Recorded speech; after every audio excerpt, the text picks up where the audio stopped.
Okay, Year 7, I'm now going to show you how to create a Google form for the part of your assessment here where you need to conduct a short interview with one of the food technology or hospitality students or students at our school.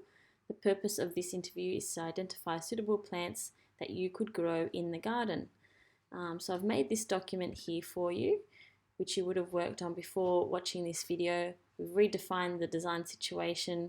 We understand the design brief and exactly what we need to do. So we have to ask certain people certain questions. We've identified the people that we need to design for, and they include hospitality teachers, students, food tech teachers and students, the canteen staff, as they would be able to use some of the food that we produce. And also you could possibly interview our kitchen hand, Mrs. Humbles, who orders the food for hospitality and food technology teachers. So after you've defined who you're interviewing and you've thought of the questions that you're going to ask them and why, and I've given you some examples here, you're then going to put that into a Google form so that you can interview them. So I want to show you how to do that.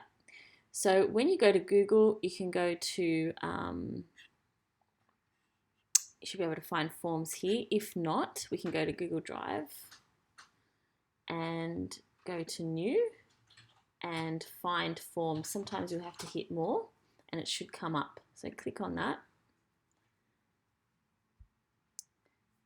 Now, when you're in Google Forms, you can do different things like choose the template or color palette. So you can change the background color of things like that. And look around for different things that you might want. But the main thing that we need to do first and foremost is create our form. So I would call our form 7 Tech 7 Target Market Survey. And then we can start start asking our questions.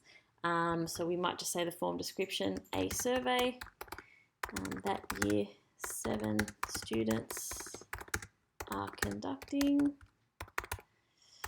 in order to gather information around the best plants to grow in the CCC vertical garden.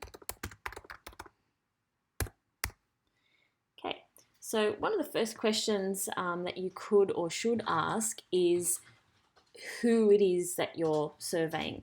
So now that we have our list here of the people that we are going to survey, let's put them here so that they can actually possibly select in the survey who they are.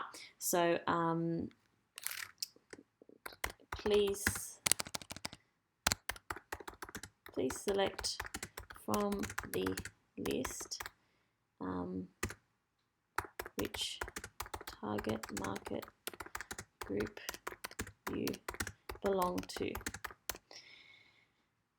So the first option over here, you can choose the type of question that you ask them. So you can get people to write a short answer question, a paragraph.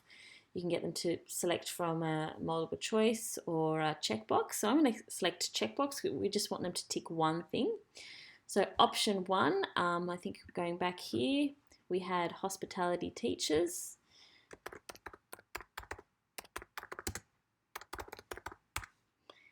And then to add another question, you can go other.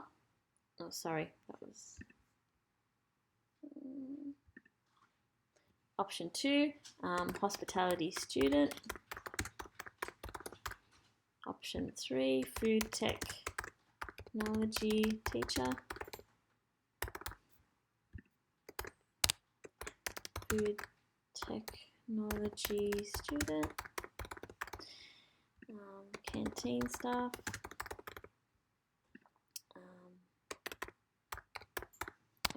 Just put CCC kitchen hand. I'll just check that we didn't miss anything. I don't think so. No? Good. Okay, so we want that question to be answered, so it must be required, as you can put here. It's supposed to just be able to click it over. And there's our first question completed. So we can now add another question here. And you would keep going down the form until you've written about, I'd say, 8 to 10 questions, but making sure that you've, like it says here, you've tried to ask all the questions you can possibly think of to help you design the vertical garden for Clancy Catholic College.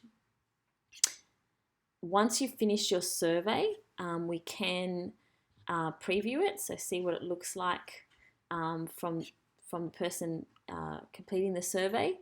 If you go back, you should be able to then send it, and it will create different ways that you can link it. So it should give you a URL link that you can send to the people that you'd like to survey. You can send it to your email and write a message there. But otherwise, that's the main way of completing that survey or creating the form. And it will save it straight into your Google Drive, and you can choose to move that form to anywhere that you might need to.